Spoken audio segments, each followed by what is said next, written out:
Yo vengo siguiendo con mucha atención a Javier Milei. Tengo que decir que hay cosas que me gustan bastante y otras que no.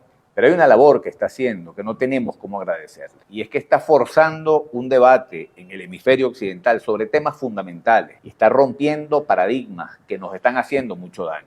El primer paradigma que Milei está rompiendo es la idea que se ha generalizado en Occidente de que los problemas de desigualdad y pobreza se pueden resolver desde el Estado.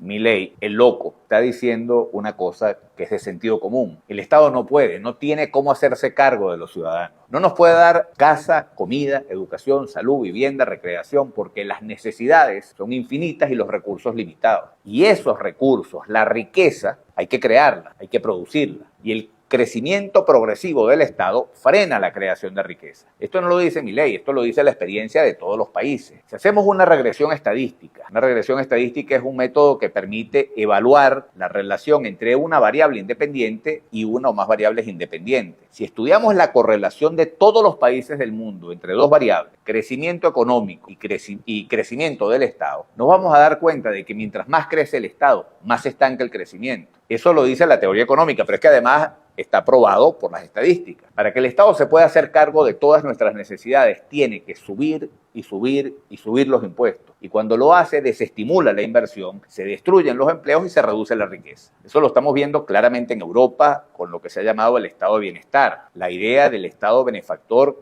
que empezó a crecer a partir de la depresión económica que vivieron después de la guerra. Ese sistema de seguridad social espectacular, con un montón de cosas gratis y ayudas generosas de todo tipo, se ha hecho insostenible, porque no hay cómo financiarlo. Eso se sabe desde hace tiempo, pero siguen financiando con deuda, porque se resisten a abrigarse hasta donde la cobija les alcanza. Ese estado de bienestar que han construido en Europa se va a acabar. Las nuevas generaciones no van a disfrutar de absolutamente nada gratis, pero además van a tener que pagar la deuda que se está contrayendo hoy para que sus padres y abuelos disfruten de todo ese montón de cosas gratis. Lo que están haciendo es profundamente injusto con las nuevas generaciones. Lo mismo que pasa en Europa está pasando en Estados Unidos. La deuda de ese país se ha más que duplicado en los últimos 15 años y el déficit fiscal está batiendo récord en los últimos 3. Cada vez se les hace más difícil financiar el gasto de gobierno. Esa idea del Estado paternalista que se tiene que hacer cargo de todo en América Latina ha tenido más fuerza que en ninguna parte. Nuestro continente ha estado plagado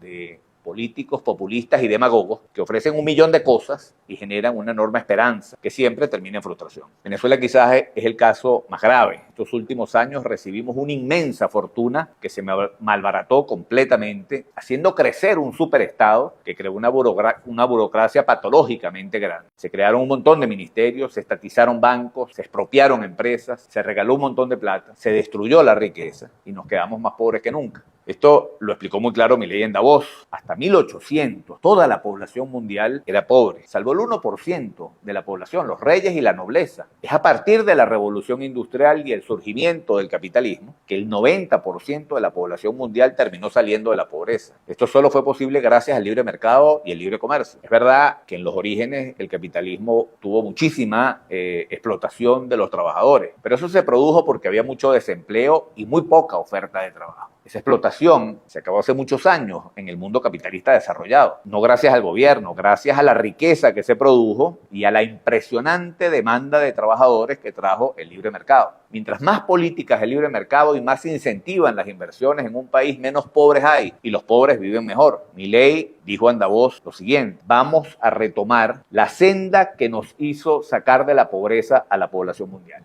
En ninguna parte ese grito debería tener más eco que en Venezuela. Venezuela fue el país del mundo que más creció desde 1914 hasta 1973. 60 años ininterrumpidos de crecimiento económico sostenido sin inflación. El secreto para ese crecimiento fue el libre mercado y disciplina fiscal y monetaria. En 1973, con la guerra árabe-israelí, los precios del petróleo se fueron al cielo y a Venezuela le entró una lluvia de petrodólares. Con esa inmensa cantidad de recursos, los gobiernos de la democracia financiaron el crecimiento de un Estado gigante que absorbió todo. Por ese Estado hipertrofiado, la democracia se fue descomponiendo en corrupción y despilfarro. Los precios del petróleo cayeron y se acabó la fiesta. Llegó Chávez y todo lo que se había hecho mal se hizo 1000 veces peor. Se crearon un montón de ministerios, se estatizaron empresas, a PDVSA la llenaron de empleados públicos, el gasto público se hizo incontrolable y hoy el gobierno no tiene ni siquiera para pagar un sueldo digno a sus empleados. El resultado de todo esto es que Venezuela tiene una deuda que no podemos pagar y una inflación que nos empobreció a todos. Yo hago mío el grito de Milei en Davos: vamos a retomar la senda que nos hizo sacar de la pobreza a la población mundial, a la población de Venezuela. Vamos a reducir el Estado, vamos a aplicar políticas de libre mercado, vamos a disciplinar el gasto y vamos a incentivar inversiones en petróleo